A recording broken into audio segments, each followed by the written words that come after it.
তো হ্যালো পাটিরা, তোমরা সবাই কেমন আছো? আশা করি তোমরা সবাই ভালো আছো। তো পাটিরা তোমাদেরকে আজকে দেখাবো আমরা কাল্লা বিলের পাশে শাক লাগিয়েছিলাম, তো শাকগুলো কত বড় হয়েছে ওটা তোমাদেরকে দেখাবো।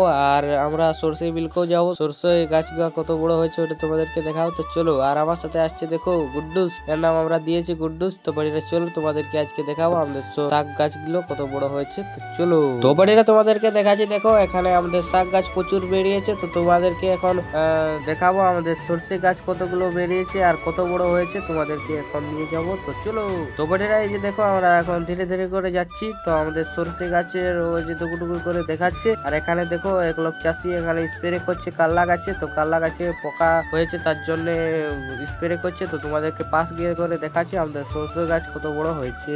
তো বাড়িরা তোমাদেরকে দেখাচ্ছি, দেখো আমাদের সরষে গাছ খুব বড় বড় করে হয়ে গেছে। তো বাড়িরা প্রচুর সরষে গাছ বেরিয়েছে আর এই ধারের বিলেও সরষে গাছ আছে। তো বাড়িরা ভিডিওটা কেমন লাগলো কমেন্ট করে বলবে। আর 12 এডিং মিনি ব্লগ দেখার জন্য চ্যানেলটাকে সাবস্ক্রাইব করে দেবে। বাই।